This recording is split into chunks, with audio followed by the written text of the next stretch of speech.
आप सभी को राधे राधे। इस साल 8 मार्च 2023 को होली का पावन पर्व मनाया जा रहा है। होली हिंदू धर्म के प्रमुख त्योहारों में से एक है। हर साल फल्गुन माह की पूर्णिमा के दिन होलिका दहन किया जाता है, फिर उसके अगले दिन होली मनाई जाती है। भारत में फल्गुन शुक्ल पक्ष की पूर्णिमा के अगले दिन होली मनाई जाती है। इस दिन लोग एकजुट होकर खुशियां मनाते हैं, एक दूसरे को प्यार के रंगों में सरोवर करके अपनी खुशी जाहिर करते हैं।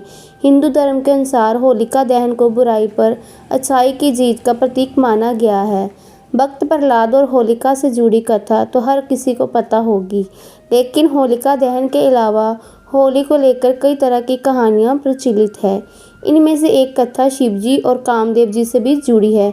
आइए जानते हैं इस पुरानी कथा के बारे में। होली से जुड़ी कामदेव और भगवान शिवजी की कथा। पुरानी कथा के अनुसार देवी पार्वती शिवजी से विवाह करना चाहती थी, लेकिन तपस्या में लीन शिवजी ने उनकी ओर ध्यान नहीं दिया। लेकिन पार्वती की कोशिश को देखकर प्रेम के देवता कामदेव जी प्रसन्न हुए।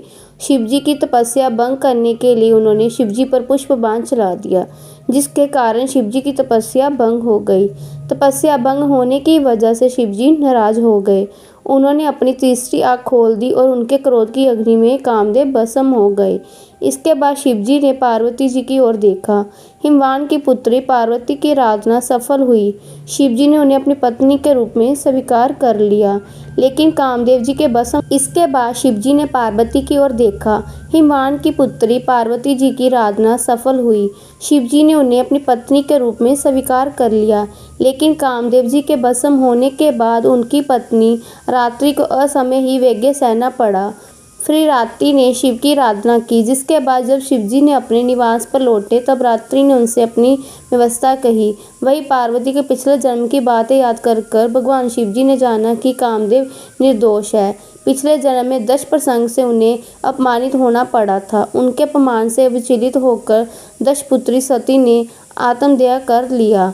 उन्हें सती ने पार्वती के रूप में जन्म लिया। इस जन्म में भी शिवजी का ही वरण किया। कामदेव जी ने तो सिर्फ उनका संजोग किया था। इसके बाद शिवजी ने कामदेव जी को जीवित कर दिया, उसे नया नाम दे दिया। कहा कि अब तुम अशरीरी रहोगे। उस दिन फल्गुन की पूर्णिमा थी। उसके बाद आधी रात को लोगों ने होलिका दहन दिया। सुबह तक उसकी आग में वासना की मलिनता जलकर प्रेम के रूप में प्रकट हो गई। कामदेव अशरीरी भाव से नए सृजन के लिए प्रेरणा जगाते हुए विजय का उत्सव मनाने लगे। ये दिन होली का दिन होता है।